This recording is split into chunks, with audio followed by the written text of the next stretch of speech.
In this video, I challenged myself to create a new LEGO theme with original sets, characters, and story. Let's begin.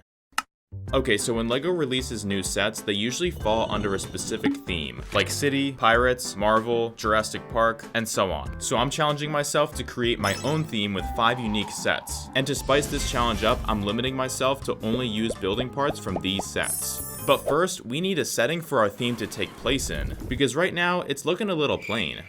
Now personally, I really like the Star Wars theme, not just because it has cool ships, but because it takes place in space.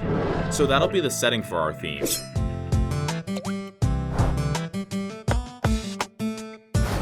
Okay, that looks pretty good.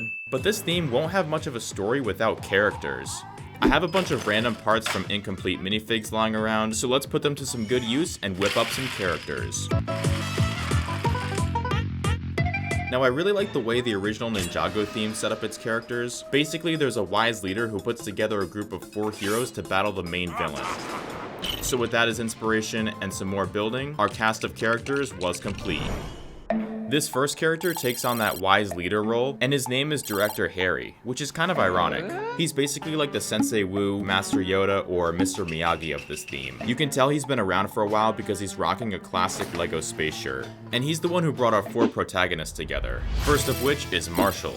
His favorite color is orange, and he has an air tank on his back because that's pretty important when you're in space. He's the typical hothead of the group, but when he's chilling, he's just a cool dude that everyone likes to be around. Everyone except Big Donnie. He's kind of the brute of the group. You can tell by his robotic arm and leg he's been through some rough stuff, and he's got a massive piece of body armor, so you definitely wouldn't want to get tackled by this guy. Following up Big Donnie is Lil Tommy. He's actually just a regular kid, but he's also super smart and can build and repair anything. He's also got a helmet with skull and flame details and a super high-tech visor. And the 4th and final protagonist is not a minifigure, because we're actually going to build them as the very first set of this theme. I'm going to use parts from this Zurg battle set, Obi-Wan's Starfighter, and Shuri's Sunbird. And something I forgot to mention earlier is that to make this challenge even spicier, I'm adding a strict time limit to each build. I wanted to make a robot of sorts, so I started by sifting through the parts to get a better idea of what I was working with. I'll definitely need these ball and socket pieces for the limbs, but then I spotted a really unique part I had never seen before. I kind of want to find a way to use it somehow. Less than 30 minutes left, really starting to feel the pressure of that clock, and it still needs a head. Okay. So here's our very first set of the theme. The build is pretty much centered around that triangle piece. I used some brackets to attach the limbs at a unique angle, and the feet use a sideways building technique. Right above them, I use these minifig weapons to look like ankle rockets, which helps stabilize him when he uses his jetpack. And as for the head, I built it custom, and it turned out looking like one of those security cameras you'd wave at. For weapons, he has an electricity cannon with a targeting laser, and on his right side he has a plasma sword, which is basically a lightsaber knockoff. And for the blade itself, it's actually a translucent garage door panel. But where are my manners, because I haven't even introduced him. This is Preston Tron III. He's a giant sentient robot that was built by Lil Tommy, and he's the 4th and final protagonist of this theme. Now that we got the whole space crew together, wait a minute, that should be the name of this theme. It's got a nice ring to it. But this theme needs more sets, so let's build a vehicle for Big Donnie. In addition to the leftover parts, I'm gonna open another Sunbird, as well as this Golden Dragon Raider set. My idea for this one is simply Space Jet, and this time I've got 2 hours. My first priority was to establish the basic shape using these massive wedge plates, and the build was going rather smoothly. Yo, I'm really liking the look of this so far. I also attached this thruster, and I like the sharp angles of these gold pieces. But it wouldn't take long before I started second guessing myself. Now plates like these are incredibly useful parts, and I'm noticing that I'm using up a lot of them. That meant that if I used up all the plates on this build, then I wouldn't be able to use them when making the other 3 sets. And this threw me in such a loop that I ended up changing the design a bit. I'm trying to use up some of these round pieces to make a giant engine inlet that runs down the center, as opposed to using a bunch of plates. Yikes, only 20 minutes left. That's kind of disappointing, not gonna lie.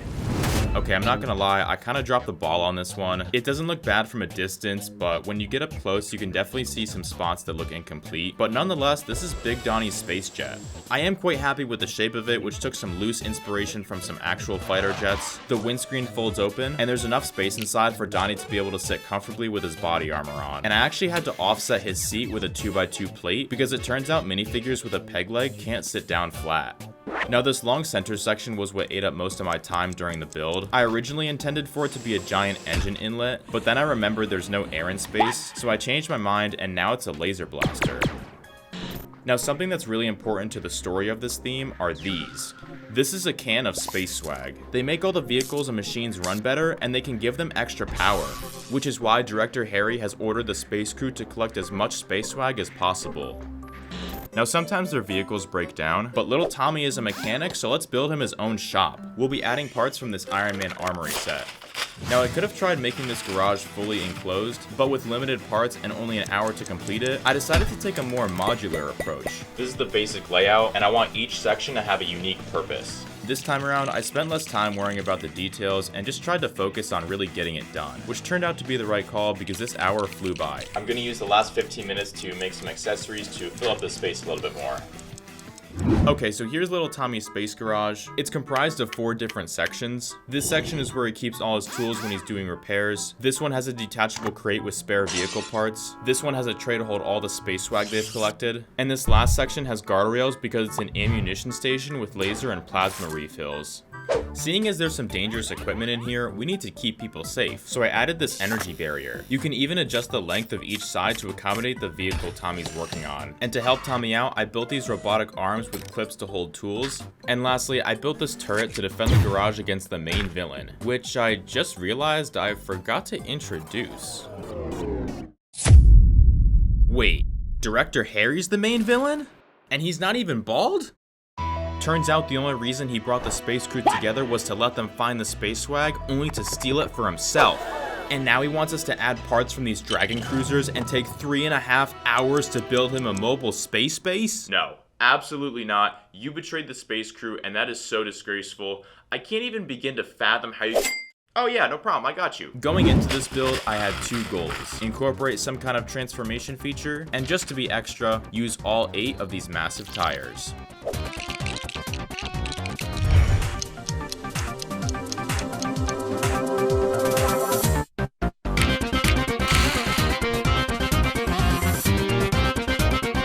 Five minutes left, let's finish strong.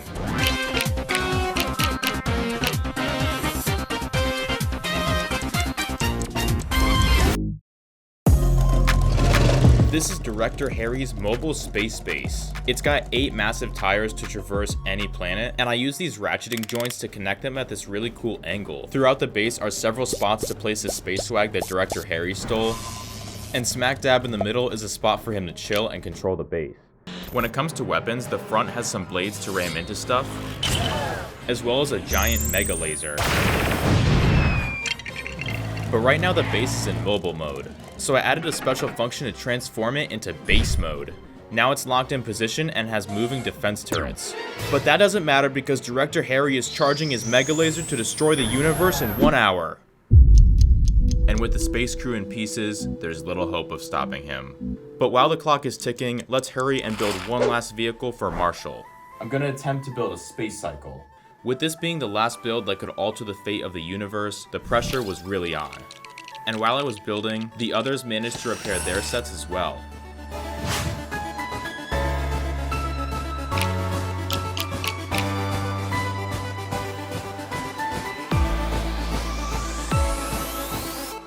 And here we have Marshall's space cycle. It's got sparkly space wheels that make it super maneuverable and have anti-gravity capabilities. I made sure to include lots of orange parts to match Marshall's orange sleeve. Inside there's a comfy seat for him to drive, and when you fold down this windscreen, these control sticks line up with his hands. And lastly, I added some alternating space ice launchers at the front. But will it be enough to help the space crew take one last stand against Director Harry and retrieve the space swag?